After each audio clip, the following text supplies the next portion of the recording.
Peace and blessings, dear family. Power to the people. The power is in the people. So I just wanted to bring a historical moment to current day reality. Um, when I became an adult, 18 years old, early on, I began to experience a shift. So in high school, I began to question my teachers. I actually became very rebellious because I started getting knowledge of myself. And when you start getting knowledge of your people and the struggle, there is an immediate anger that you get. So I became an angry 17, 18-year-old, but rebellious. And I barely graduated from high school. In fact, I got expelled from the high school that I was in, and there was but one high school that would take me. But all out of that came out of rebellion because I got sick of the system and really didn't know how to deal with it. Anyway, we fast forward. I began to study. And one of the books that changed my life is a book by Amy Jacques Garvey called Philosophies and Opinions by Marcus Garvey. And for the first time, I realized that as Black people, we had internal power. As Black people, we weren't subordinate. As Black people, we actually were divine, and we have the ability to build our own factories and schools, have our own system of communication and transportation. I learned all of that through, um, you know, I learned all of that through studying the teachings of Marcus Garvey. And to be honest with you, it made me rebellious. But as I began to go to college, I met people who were members of fraternities, sororities, people whose families that were Black but came from wealth.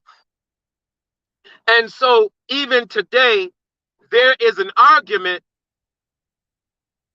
of either we're going to accept Garvey's way, Africa for Africans, home and abroad, Black people do for self, liberation, independence, Pan-Africanism, or the other philosophy is Black people can go to school, Black people can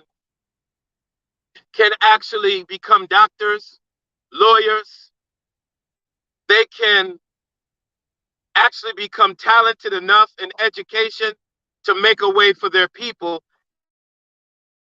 So believe it or not, Garvey and Dubois didn't like each other. Garvey hated Dubois and thought he was a sellout. Dubois thought Garvey was debaucherous and disillusioned because Dubois felt Garvey didn't talk about education and upward momentum enough. What Dubois believed in was a talented tenth, that we could become those doctors and attorneys and lawyers and Congress people. Through that way, we would have our liberation. Guess what I believe?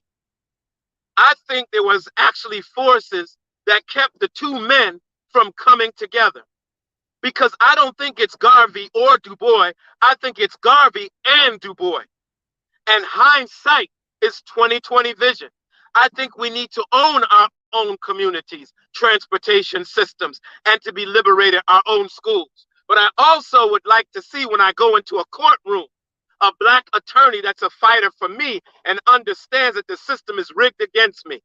I also would like to know that there's a Black doctor that understands that the medical system has been oppressive to Black people and that we suffer from a preponderance of pre-existing conditions, and that's why we died from coronavirus more than anyone else. I would like to see when my child is being born, or your child or grandchildren, there's a Black midwife, a Black doctor, a Black gynecologist, or obstetrician that understands that they got to look out for us while we're here. And not only that, but the Black doctor will have in mind to have a Black medical practice that other Black doctors can come together and build an all Black hospital that looks out, or black medical system that looks out for us. I don't think it's just Garvey, and I don't think it's just Dubois. I think it's both. To be honest with you, we got a problem. When the gangster gets shot, he goes to a hospital that has written him off because they see him as a gangster and no good and low down criminal.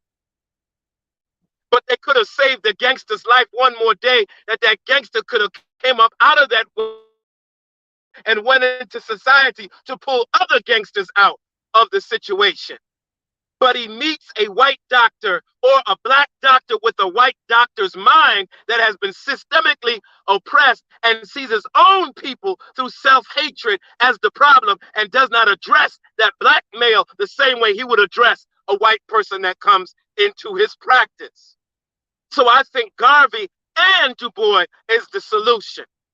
I would like to see black professionals come together and merge with entrepreneurs, with those who are the plumbers and those who are the tradesmen, because you need somebody on all levels. If you're a doctor, when your pipes need fixing, you need an Uber person. You need somebody that owns their own limousine system. You need the person that understands that your insurance policy may have racist clauses and look out for you, that you get the best payoff in the long run. Every level of it, we need black people who are conscious enough, not woke, but conscious, aware of their history and how our history plays into this modern day and time. All right? Big up, Brother Warren. Big you up, brother. Always good to hear from you and see you on social media. Waiting to see you in person. Waiting to see your work as an actor. Because brothers like Brother Warren that are conscious, hopefully, can bring our history to the big screen that we can see. Big up my sister, Brandy Lett, who's just tuned in. And thank you for your support. So anyway, I want to close by saying, hindsight is 20/20 vision. Garvey and Dubois could not see the forces that were separating them, dividing them, conquering them. And unfortunately, Garvey died in exile in Europe, and also Dubois took a self-exile. They both got sick of the Western Hemisphere and got sick of the treatment of black people in America, and ended up in the same situation. Now, what do I say? A lot of us think we got different approaches. The brother that is the principal and the school teacher thinks that he'll end up in the situation, and the gangster and the brother in the street that's the dope dealer. To be honest with saying,